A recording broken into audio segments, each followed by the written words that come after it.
It's a beautiful day in the neighborhood. Reaction Beanie Yo 319.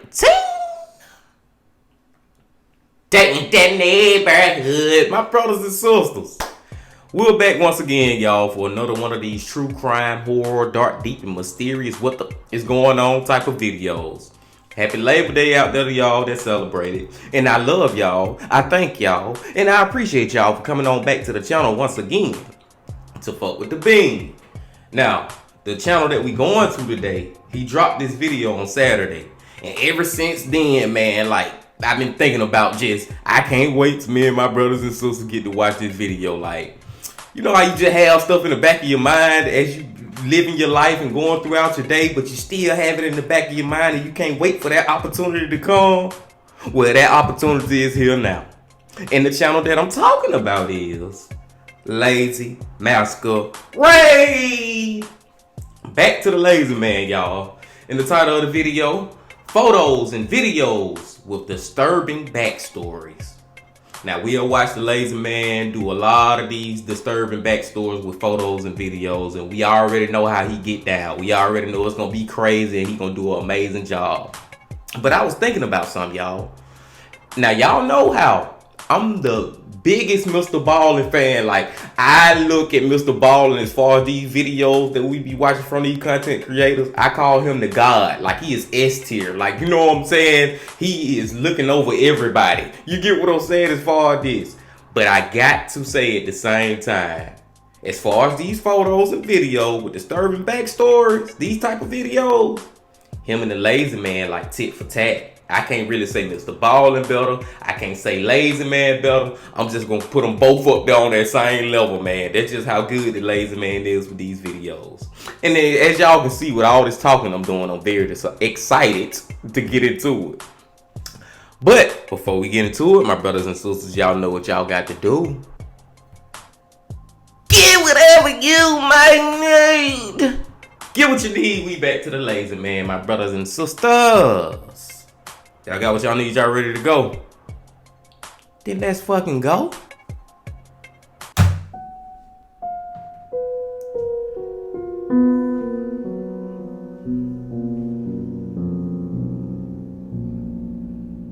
The Lazy.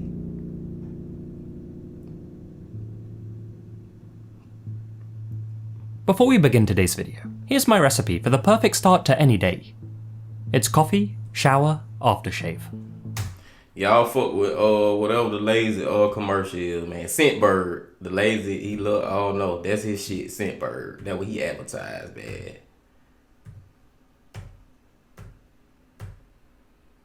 Let's take it back right here and let's go. Make sure to use my coupon code, Masquerade, for 55% off your first month.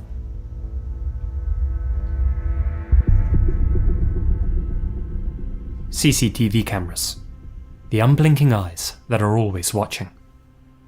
From deterring crimes to aiding investigations, they play an important role in maintaining public safety. But there are rare instances where these devices capture something both unexpected and unsettling. The last moments of a person's life. November 22nd, 2023. It was 4 PM, and 22-year-old university student Drew Shadeen had just finished her shift at the Victoria's Secret store she worked at, located in the Columbia Mall in Grand Forks, North Dakota. After clocking off, she spent an hour walking through the mall in search of a new purse to buy. This still, captured by a Marshallfield store security camera, shows her making said purchase. These were the last images ever captured of Drew, alive. Damn. Immediately after exiting the Marshall Fields, Drew began making her way to her 1994 Oldsmobile Cutlass, which was parked in the mall's lot. As she walked, she chatted with her boyfriend, Chris Lang, on her phone. The couple had been talking for 4 minutes when Chris heard Drew mutter the words, "Okay, okay," as if speaking to someone in the background. Then, the line cut out. According to Chris, Drew didn't sound distressed or nervous, and he assumed that the call had just dropped. 3 hours later, at 7:42 p.m, Chris received yet another call from Drew's number.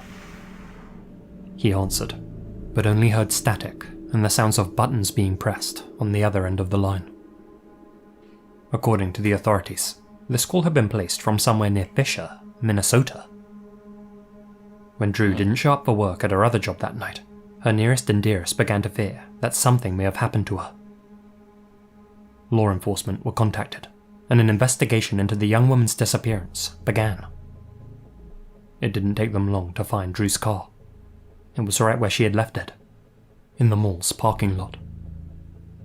Strangely, the sheath of a sharp blade was found on one of the front seats, strongly suggesting that upon opening her car, somebody had approached her, and then, after unsheathing their blade, told her to get inside their vehicle, or else.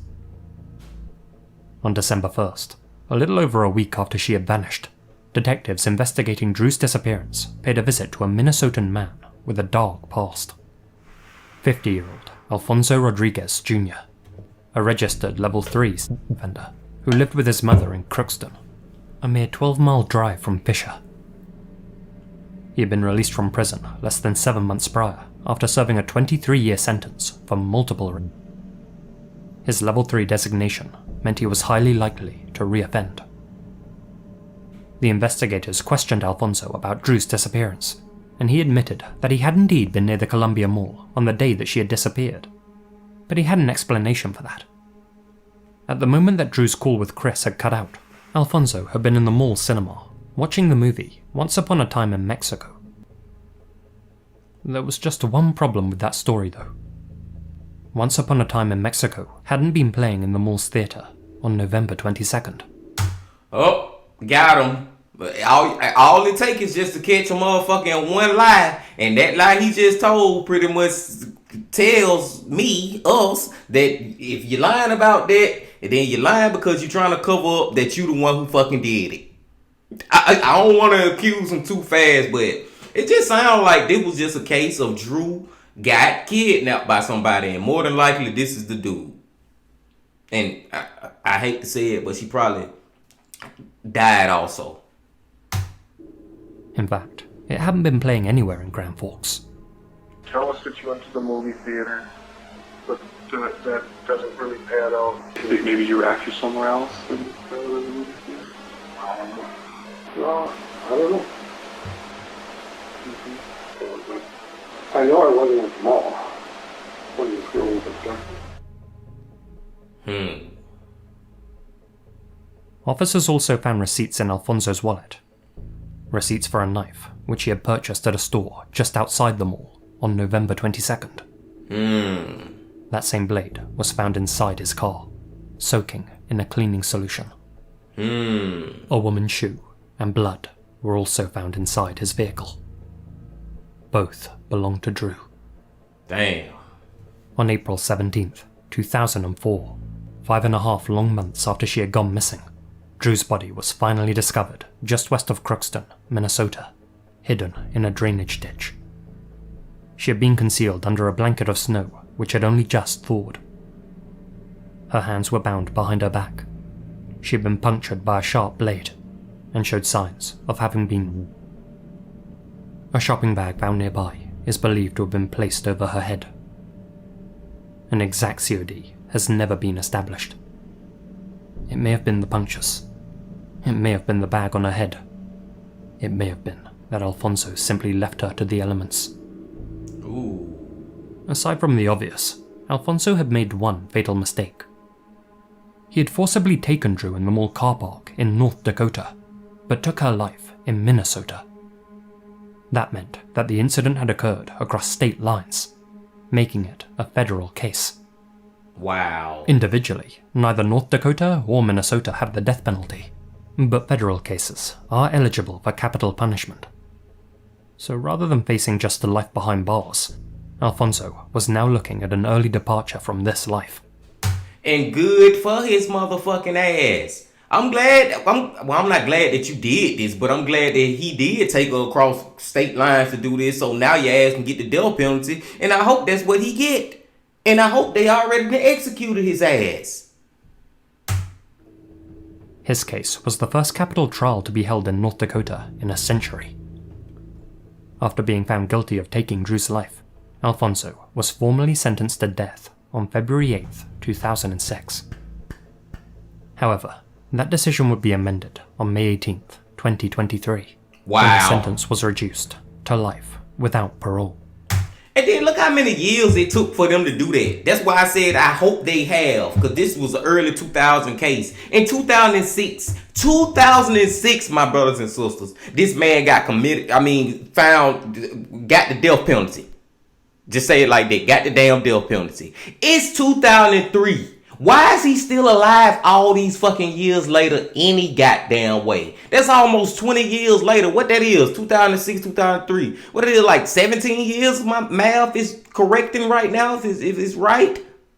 So he's just been living on death row for 17 fucking years, and then all of a sudden, oh no, we decided we're not gonna kill you. No, we're not gonna end your life, even though you ended the life, adopted, and just did this beautiful young woman, human, just wrong, left her out in the snow, and we don't even know if you actually killed her or you left her to die. We don't even know that part, but that's beside the fact. No, we gonna just give you life in prison. We decided not to end your life, even though you ended other people's life. Like, do y'all just understand how fucking crazy that shit is? Just bare bones, like when you just break it all down. Maybe I be tripping when I say this shit. I'm a little mad right now, as y'all can tell, but we gonna keep going. In the past, I've dedicated an entire video to why you should never let anyone take you to a second location. But on the odd chance that this information could save someone listening, please always remember that even if someone has you at point blank range and is telling you to get inside their vehicle or else, don't do it. Run, resist, scream, do whatever you have to do, but don't get inside that car. If they're dragging you, go limp and keep shouting. Because as soon as you're inside and you've been taken to crime scene B, your chances of survival drop to near zero. Don't let your fear get the better of you. Never just comply and hope for the best. And that's the best strategy in a normal holdup, sure. Just give the rubber what they want and get away with your life. They want your money, not you. But when a perp tells you to get inside their car, don't. Your odds are always better at the primary location, where there are likely other people within earshot, where medical help is close at hand, and where the perp faces the most risk of being caught. I agree 1,000,000 freaking % with what the lazy man just said. And I never really thought about this like this. Yeah, I really thought about it, but he is a 1,000,000% right. If somebody goddamn trying to kidnap you and they telling you to get in their car, you better off standing your ground and fighting for your life and screaming and doing whatever you can to not get in that car. Even though you risking that maybe they will shoot you, kill you right then and there. But once you get in that car, you damn near pretty much signing your death certificate. You know what I'm saying? It's over with once you get in that car and they take off with you.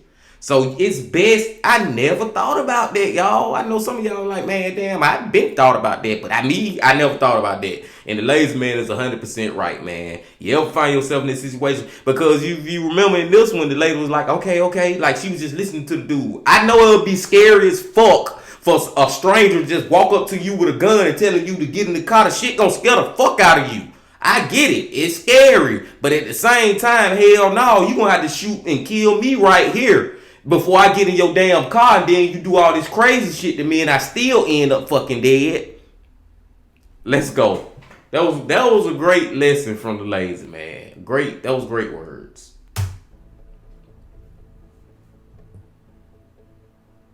Get there, I recently learned about a term used in the aviation community.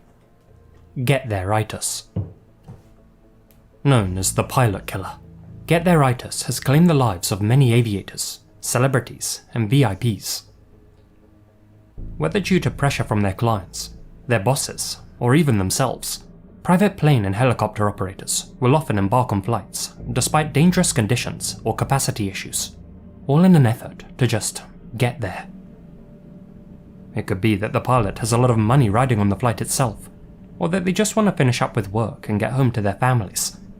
Or maybe their client may have a big meeting, or a show to perform, or, in this case, a wedding to attend.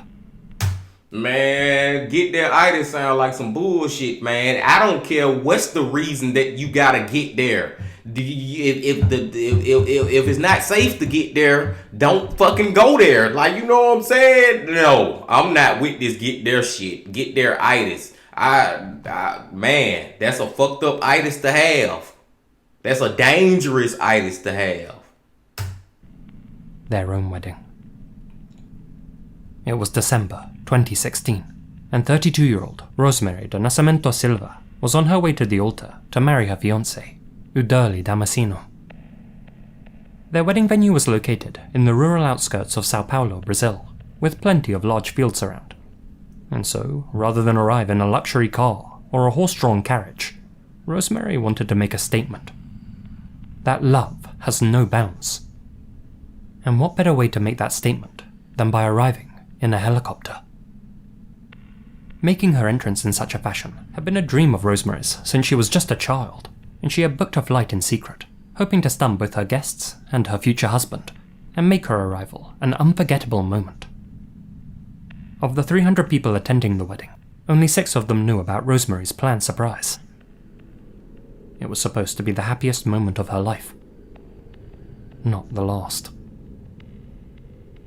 On the afternoon of the wedding, Rosemary stepped inside her booked Robinson 44 helicopter, alongside her brother, Silvano, and her wedding photographer, Nela Cristina Neves, who was sick.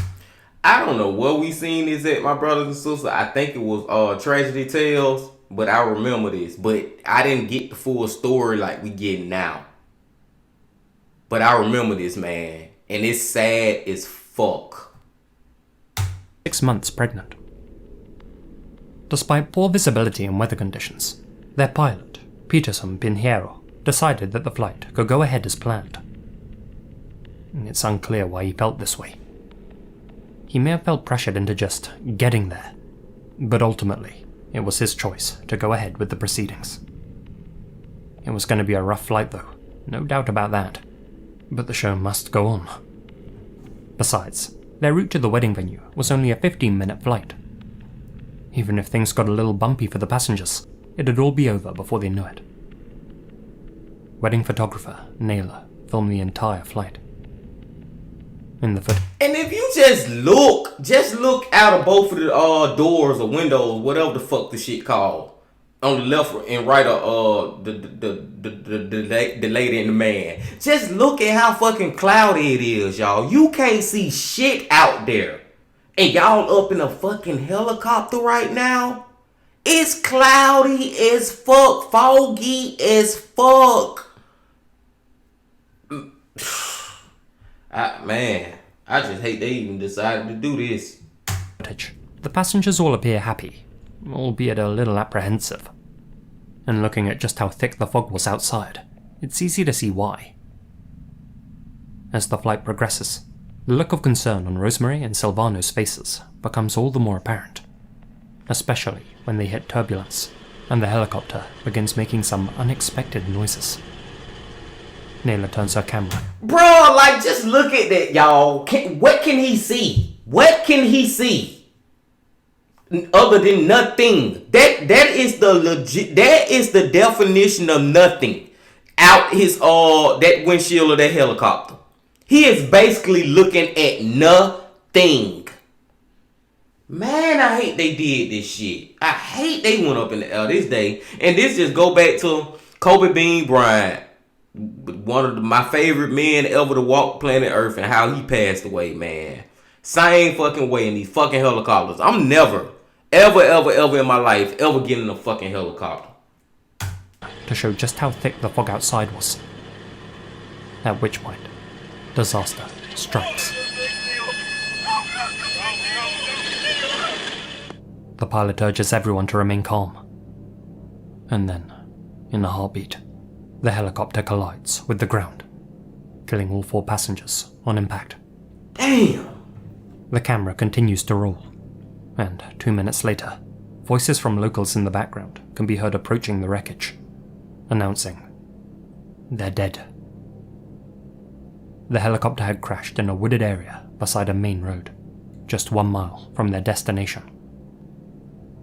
The exact cause of the crash remains unclear, though given the atrocious visibility, it's speculated that the pilot may have accidentally hit a tree concealed by the fog.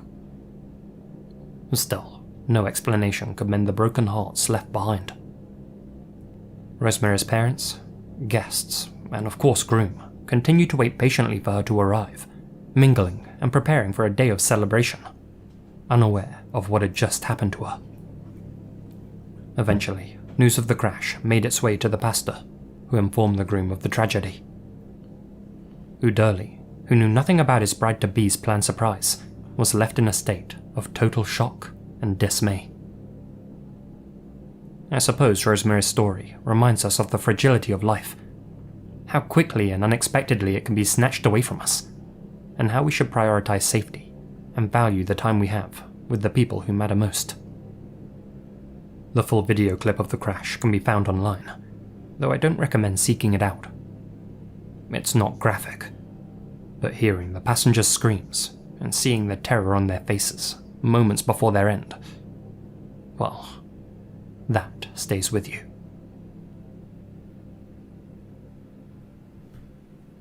Man, that one right there sad as fuck, man. That shit right there hurt me so bad, y'all. I ain't gonna lie, man. Fuck helicopters. I don't like, man, I would never fucking in my life, man. I'm telling y'all, man, I would never get on the helicopter, man. Cause like I said, one of my favorite dudes ever to walk this earth, man, Kobe died from this same fucking shit, bro. Fucking with these helicopters in these bad weather conditions, man.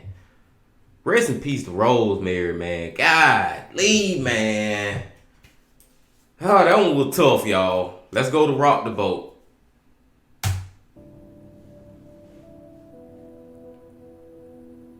Oh, shit. Take a look at these images.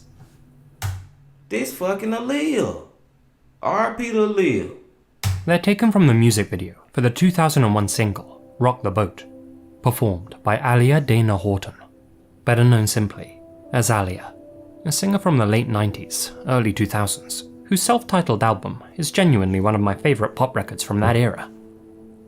This video, filmed on Abaco Island in the Bahamas, is composed of various clips of Alia and her background dancers performing on the beach and on a boat. On the surface, it's your typical run-of-the-mill music video from the early noughties. But when put in context, it becomes something much darker. You see, just a few short hours after filming these dance routines aboard the yacht, Alia would be dead. Alia's career began at the tender age of 15 when she released her 1994 debut album, Age Ain't Nothing But a Number, produced by none other than Robert R. Kelly. Unfortunately, she was one of his numerous victims. Since Kelly wrote and produced most of Alia's early material, he had a particularly strong grip on her, and reportedly went so far as to illegally marry her when she was still 15 and he was 27, forging her date of birth on their marriage certificate. Thankfully, she would escape his grip, and he'd eventually face justice in June 2022 when he was sentenced to 30 years behind bars on a plethora of charges. But that's another story. Yeah, that's another story, but I just gotta say real quick, R. Kelly is one of the most sick motherfuckers ever, man. To be so talented and to have such an amazing voice and have such an amazing creative mind. He is sick as a motherfucker. This man was a pedophile, man. Just point blank period for years. A nasty ass pedophile. But like the lady said, that's another story. Let's go back to Aaliyah. After separating from Kelly, Alia went on to work with the likes of Timbaland and was considered a rising superstar with a big future ahead of her. With her silky vocals, captivating stage presence, and strong acting chops, Alia had all the markings of a true icon, and many have suggested that she'd be standing alongside the likes of Beyoncé nowadays. But instead, her promising career was to come to an abrupt end on August 5th, 2001. That afternoon, Alia and her crew had just wrapped up filming the music video for Rock the Boat. The shoot had finished a day earlier than scheduled, and everyone involved was eager to return to Florida to continue working on the project and see their families. Rather than wait for their scheduled flight the next morning, Alia and her core entourage called for a private jet to pick them up that afternoon. The group became impatient due to the plane arriving 2 hours later than expected. To their surprise, the twin-engine Cessna 402 that had arrived to pick them up was a lot smaller than the Cessna 404 that had dropped them off at the island. The 402 had a capacity of 7 passengers, but 8 people were looking to board the plane with all of their luggage and equipment. Despite protestations from the pilot, all of the core entourage boarded the plane. At just before 7 PM, the aircraft began its departure from Abaco Island. But moments after takeoff, the plane suddenly nosedived and crashed into the ground just 200 feet from the end of the runway. It erupted into flames, killing all 9 people on board. Pilot Luis Morales III, hairstylist Eric Foreman, Anthony Dodd, security guard Scott Gallen, makeup stylist Christopher Maldonado, Keith Wallace, record company employees Douglas Kratz and Gina Smith, and of course, rising star Alia, who was just 22 years old. An investigation into what caused the crash found that the plane had been overloaded with 700 extra pounds of gear, as well as an extra passenger. It also found that the pilot, Luis Morales III, had falsified records about his experience with Cessna 402s. An autopsy revealed traces of cocaine in his system. Perhaps the most unsettling element about this incident, though, was that Alia herself was deathly afraid of flying, especially in smaller planes. She had urged her team to wait for a bigger plane to become available, which would have only taken about an hour and a half to arrive, but the other passengers were desperate to head back to Miami as soon as possible, and urged her to get inside. According to a biography written by Kathy Ian Dolly, Alia refused to do so.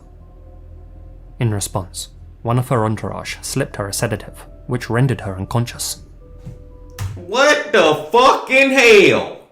What the fucking fuck? I never in my goddamn life, and I know about Aaliyah. I can remember being in school when I found out that she died, and I was in fucking the 5th grade in 2001. I can remember this.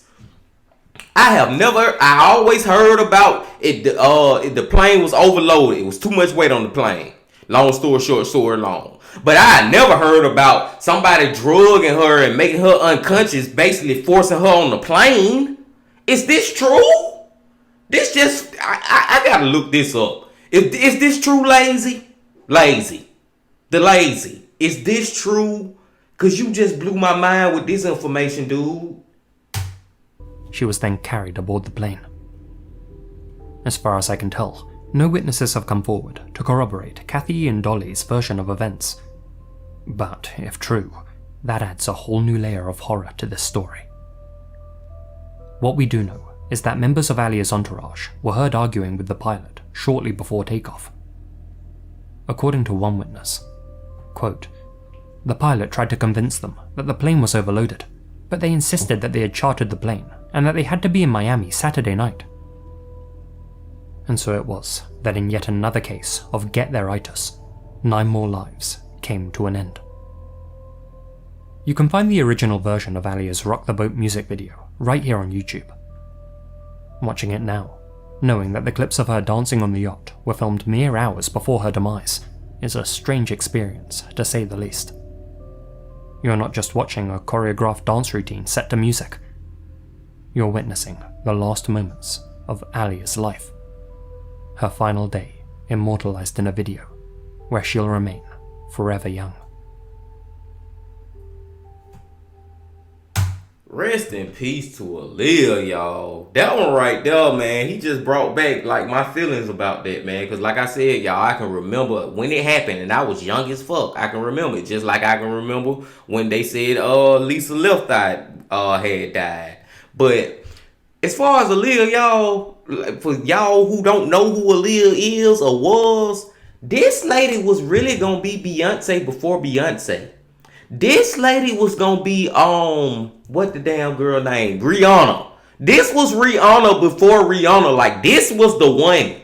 This was the one, man. She just passed away, man. Hey, I'm gonna say it one more time. We gonna keep going. R.I.P. to Aaliyah.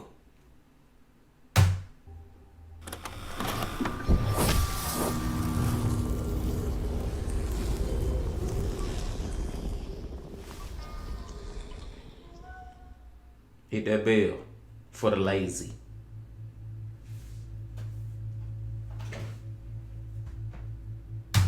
This is crazy, y'all. I literally covered this story myself. I made a video about this story. Marianne Backmeyer. Let's go. I'm not sure how many people are familiar with the story of Marianne Backmeyer, but it's one that's definitely worth sharing. Marianne was born in 1950 and had grown up in West Germany in an extremely strict household. During her teenage years, she was described by many as a troubled adolescent, often staying out well into the early hours and arguing with her mother, who eventually kicked Marianne out of the house. Shortly thereafter, Marianne would have her first child at the age of just 16, and her second at 18. Both were put up for adoption. At 23, she had her third child, Anna, who she chose to raise by herself. Since she couldn't afford a nanny, Marianne would take Anna to the pub where she worked at and then partied at each day. As the years went by, it became clear that the mother and daughter were developing a dysfunctional relationship. Anna was often left to take care of herself while her mother socialized through the night and slept through the day. It's been said that Marianne treated Anna more like a little adult than a child. Yep. In 1980, Anna had developed into a bright and vibrant 7-year-old, though one who was still unhappy with her home life, or perhaps I should say, pub life. The friction between her and her mother had only grown over the years, and on the morning of May 5th, the pair had gotten into an argument. As a result, Anna decided to skip school that day, and instead chose to go and visit a friend of hers and calm down. Almost immediately after leaving her home in Lübeck, Anna was approached by one of her neighbors, a 35-year-old butcher named Klaus Grabowski. He told the youngster that he had several cats in his apartment and asked if she would like to come and play with them for a while. Oblivious to his true intentions, Anna said yes. I won't go over all of the things that Klaus did to Anna over those next few hours. They're just too horrific for me to talk about. But as you've probably guessed, he would end up taking the youngster's life. He then bound Anna with rope and placed her inside a box, one which he left on the shores of a nearby canal. And it's one thing to do this stuff to an adult woman. You know what I'm saying? For a male to kidnap a grown woman, and I don't want to go into detail about you, but y'all know what I'm saying, to do that to a grown woman, but to do that to a little child like that, like, it take a special type of fucking insane, crazy, lunatic person to do that, man. Even more so than if you do it to a grown woman. To do that to a little child, and it don't matter if the child is a male or female, because we have heard male stories of this same stuff. It's just sad, man, to just think about that. Grown ass men out here could do that to a little child. But although Klaus was a monster, his fiancée, thankfully, wasn't. When she returned to the apartment after work that evening, she realized something was off, and eventually learned of what Klaus had done to Anna. She immediately contacted the authorities. Anna's body was swiftly found by the canal, and Klaus was charged with her slaying. The news devastated her mother, Marianne. Although she had a fractious relationship with her daughter, she of course loved her deeply, and she wasn't going to let her killer get away with what he had done. And another thing, y'all gotta keep in mind about Mary Ann is she already had 2 kids before Anna. And them 2 kids she had to give up for adoption because of all the shit she had been going through. She didn't want to give them kids up for adoption. It's just the way that she had the kids and everything that transpired and the situation she was in. So this was like her last chance, she felt like, at having a child to herself, someone she can love and care for. And she was going to fight and for this dude to take that away from her, take that away from Mary Ann, it struck a nerve with her. It really struck a nerve. And y'all gonna see how. Klaus Grabowski's trial began on March 3rd, 1981, where he testified that he had a good reason to take Anna's life. He claimed that on the morning of May 5th, Anna had left her home, knocked on his door, and then made advances towards him. He was weak and allowed himself to be taken advantage of.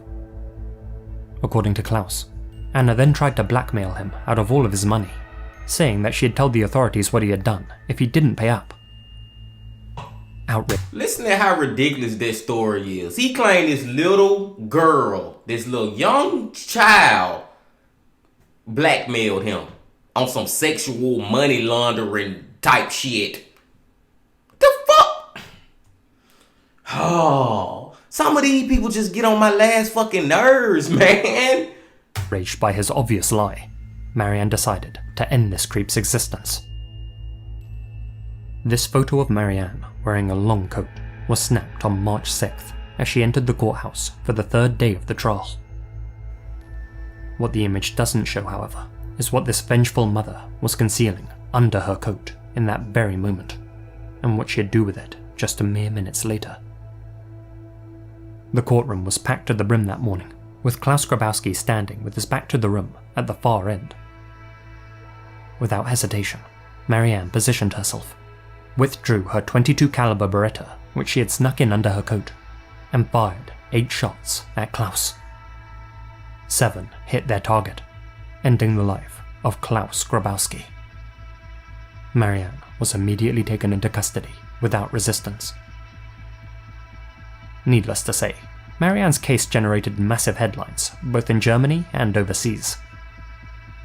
Some publications condemned her actions, saying that although they understood her motive, Klaus had a right to a fair trial, and it was up to a jury to decide his fate, not a right to a fair trial, my ass. Fuck that. I don't know how y'all feel like that, my brothers and sisters, but I'm saying I don't blame fucking Mary Ann not one bit. The video I made, I left it up to y'all to decide, but now I'm gonna give my opinion on this goddamn shit.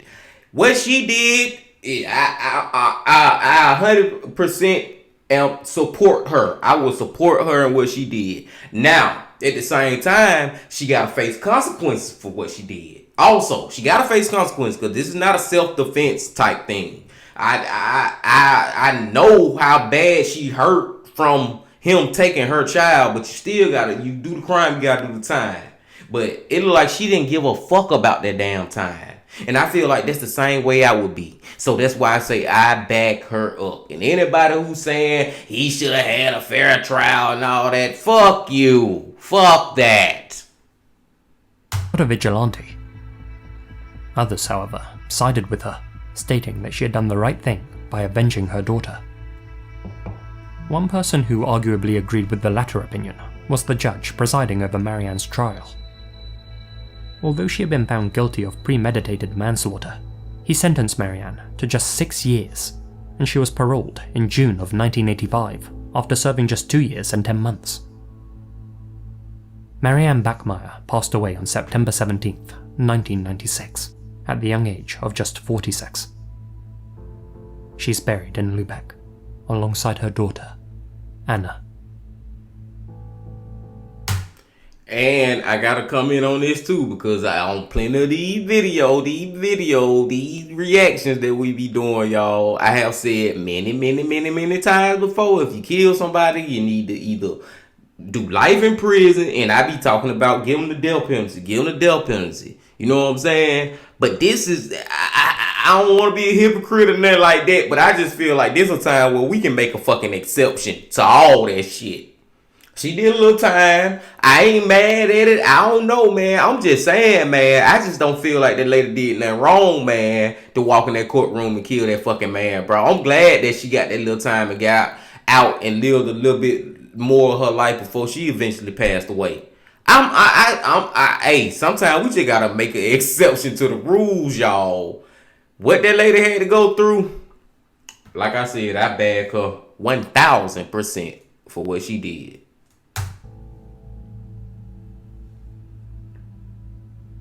Escape to the zoo. The image you're looking at shows the capture of double murderer Malcolm Naden, one of the most vile monsters in Australian history. On January 4th, 2005, a 24-year-old mother of four by the name of Letitia Nolan had vanished from her home in Dubbo, New South Wales. Despite a thorough investigation, no trace of Letitia could be found anywhere.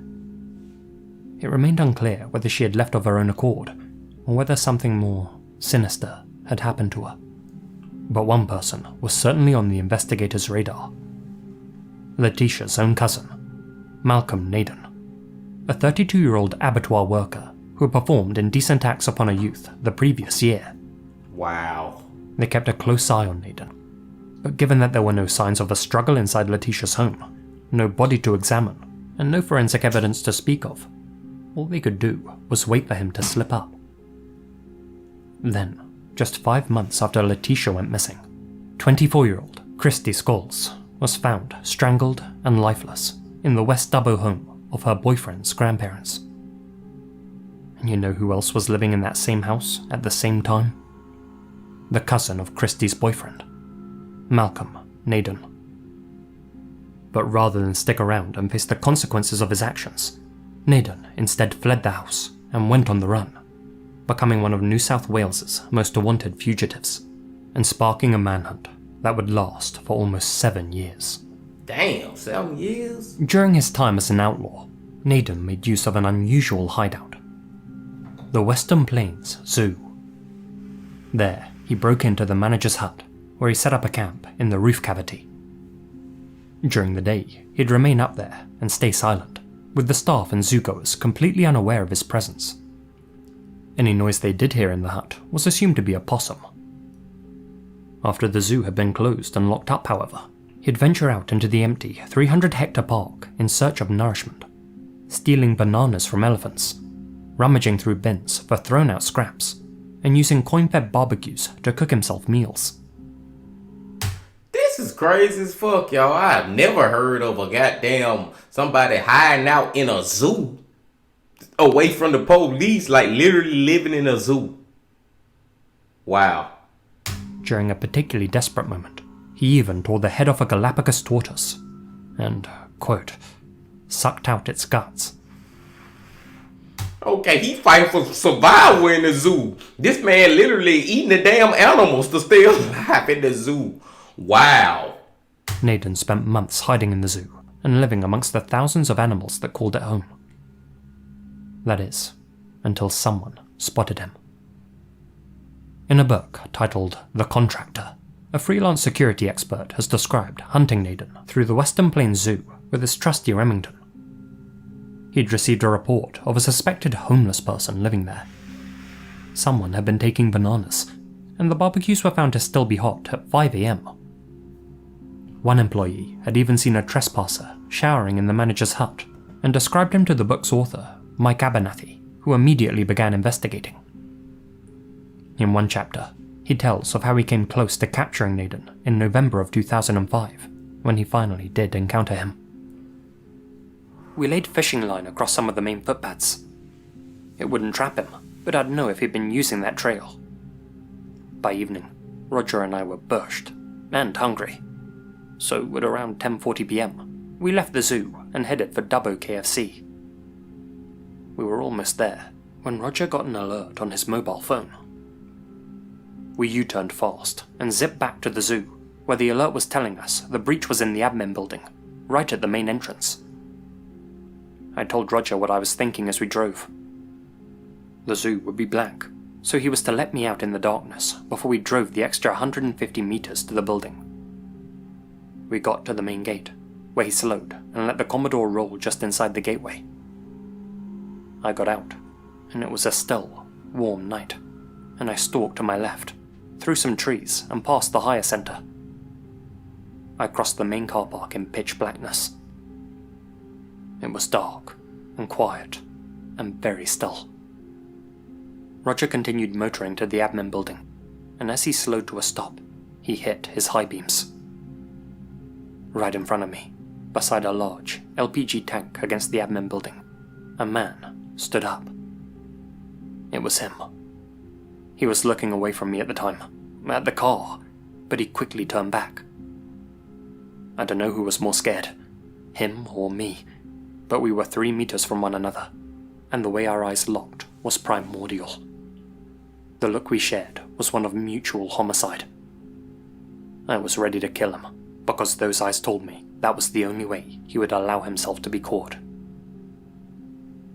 Naden managed. He was ready to kill him. Hold on now, bro. I get that this man been hiding out in y'all zoo, you know what I'm saying, that he don't supposed to be there. But goddamn, you ain't gotta goddamn kill him unless you thought he was finna try to kill you. I mean, push come to shove, you can just, if you can just, all you would have had to do is be like, hey, you need to get up out of here, leave the zoo, come here, get away, go, you don't supposed to be here. And if he don't respond, call the fucking police. Just call the police and let them deal with it. You trying to take justice into your own hands, ain't it? I don't know, that's just the way that was a little weird for him to say that to me. Managed to escape capture that night by fleeing into the brush, and remained elusive for over half a decade. He had another close encounter in December of 2011, when officers tracked him down near Noendok. He managed to get away after shooting one of them. Wow. Naden continued to evade the law for a few more months, until he was finally apprehended in a cabin at Rawdon Vale on March 22nd, 2012, shown here in this photo. During his trial the following year, Naden pleaded guilty to taking the lives of his cousin, Letitia Nolan, and his other cousin's partner, Christy Scholes, as well as for attempting to end the life of the officer 3 months prior, and a plethora of other charges. I would have been going for his chest and his heart, and what's it that you aim for his heart? I was shooting to kill. Yeah, I wasn't messing around or anything. Okay. Yeah. Once you kill somebody, you do it again. You just won't care. He admitted that on the day of her slaying, he had bumped into his cousin Letitia by pure chance. He wanted to go fishing, and so, kindly, she offered to give him a ride. He ended her life in the vehicle. In the end, the judge sentenced 39-year-old Naden to life, telling him, life outside of prison is not an option for you. Naden calmly replied, "Thank you, Your Honor." While serving his sentence, Naden was struck several times in the head with a sandwich toaster handle by his fellow inmate and second cousin, Dean Nolan. Dean said this was retribution for the heartache and headache he had caused the Nolan family. Letitia Nolan's remains were finally unearthed in 2016 at Butler Falls near Dubbo, allowing her family some closure and putting this case to rest. Crazy.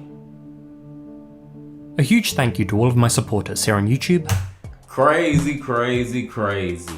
That last one, y'all, it's just the fact that this man was on the run for a while, for years. And then the fact that he was hiding out in the zoo. Like, what the fuck? I never heard nobody hiding out in the zoo.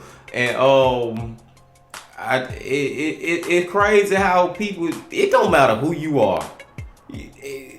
When murderers don't care if you they friends, strangers, or family members. For him to do that to his cousin, like, bro, like, really, bro. All these were crazy, man. There was another great video from the Lazy Man. The Aaliyah one, the theory, I don't know how true it is, but if they forced her onto that plane, that would be crazy. I'm gonna have to Google that. I gotta look that up. Which other one we had, my brothers and sisters? Let me look real quick because I don't want to get none. I have to look. Marianne Backmile, like I said, I already covered that, man. And I can't blame Marianne. I can't blame her one bit, y'all. I mean, I know I sound like a hypocrite because of what I be saying about, hey, if you kill somebody, you need to go to prison the rest of your life. But I'm not blaming her for killing him. And hell, I'm not blaming the judge for only giving her 6 years. Which other one we had, man? Oh, the damn lady, Rosemary, getting that helicopter. Fuck helicopters. I promise you, I'm never getting in the helicopter. It's just crazy to just see the view. Like, you couldn't see nothing outside of that goddamn helicopter, man. Nothing, bro. And the first one was Drew. R.I.P. to Drew too, man. R.I.P. to Drew. She just got kidnapped by a crazy motherfucker and stuff just went down. I don't know, my brothers and sisters. I don't care how many of these videos we watch, man. With these damn kidnappers and these people who do this crazy shit to these people, man, it would just forever blow my mind. I guess that's just the human side of me that got me thinking like that. But I digress. I'm going to go and let y'all go now. I know I have held y'all long enough, and I appreciate y'all being here once again to watch another one of these videos with me. Please come on back tomorrow, because tomorrow is Tuesday, and we got to go to Mike from that chapter. We got to go to Mike tomorrow. But until we do that tomorrow, my brothers and sisters, I got to say this. Lord, peace, and happiness.